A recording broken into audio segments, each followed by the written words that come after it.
책으로 배우는 투자, 어려운 투자, 재테크, 경제 책들을 핵심만 콕 집어서 요약해 드립니다. 대출을 먼저 갚는 게 좋을까요? 아니면 이자만 내면서 종잣돈을 먼저 모으고 나중에 갚는 게 좋을까요? 자산관리사로 일하면서 가장 많이 받는 질문. 삼성생명 입사 4년 만에 연봉 6억을 기록한 연봉 6억녀가 알려줍니다. 부자 언니 부자 연습, 가난한 공주 부자 되기 프로젝트. 우리는 대학교에 들어가면서 학자금 대출을 받고 취직하고 나면 학자금 대출을 갚느라 바쁩니다. 그리고 결혼 자금과 집을 사기 위해서 또 대출을 받죠.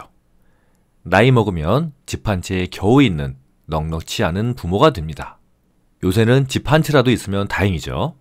빚으로 시작해서 빚으로 끝나는 인생. 그러니 빚 갚는 게 먼저인지, 빚은 나중에 갚는 게 좋을지 궁금한 사람이 많을 수밖에 없습니다. 여기에 대한 답을 얻고 싶다면 지금 나의 상황부터 정확히 파악해야 됩니다. 대출의 종류, 대출 금리, 만기, 상환 방법, 상환 금액, 그리고 중도 상환 시에 수수료가 있는지 없는지, 그리고 수수료는 얼마나 되는지 모두 파악해야 됩니다. 1년에 대출 이자가 얼마인지, 내가 내야 할 총 이자는 얼마인지부터 정확히 알아야 되는 거죠.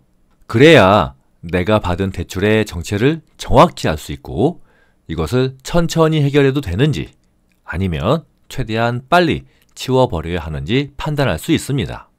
그 다음은 나의 투자 수익률과 대출 금리를 비교하는 것입니다. 만일 적금에만 모든 돈을 입금한다면 이 적금 금리와 대출 금리를 비교해야 되겠죠.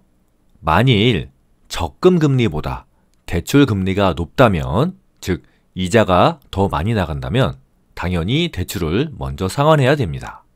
하지만 반대로 적금 금리가 대출 금리보다 높아서 받는 이자가 더 많다면 적금으로 목돈을 모아서 대출을 나중에 갚아야 됩니다. 그리고 그 이후에 다시 종잣돈을 만들어서 투자하면 되겠죠. 여기서 자신의 성향이 어떤지 파악하는 것도 매우 중요합니다. 대출 이자보다 투자 수익을 더 많이 만들 수 있어도 대출이 있어서 마음이 무겁고 불편하다면 대출 먼저 갚아야 합니다. 또 이런 사람이 있을 수 있습니다. 투자를 일찍 해야 복리의 효과를 누릴 수 있다고 하니까 투자도 해보고 싶은데 그렇다고 대출을 안 갚자니 불안한 사람들. 이런 사람들에게는 양념 반 후라이드 반 전략을 추천합니다. 매월 저축 가능액 가운데 절반은 대출을 갚는 데 쓰고 나머지 절반은 종잣돈으로 뭉치는 거죠. 그리고 종잣돈을 모으는 동안 공부를 열심히 해서 나중에 투자에 성공하는 겁니다. 그런데 만일 대부업체에서 고금리 대출을 받았다면 이 반반 전략은 해당이 안 됩니다. 고금리이기 때문에 무조건 이 대출 먼저 갚아야 합니다.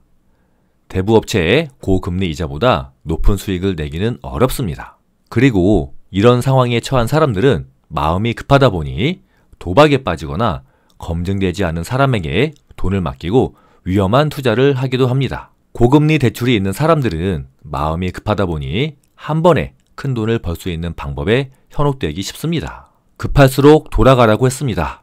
그럴 때일수록 차분히 원금과 이자를 갚아 나가야 합니다.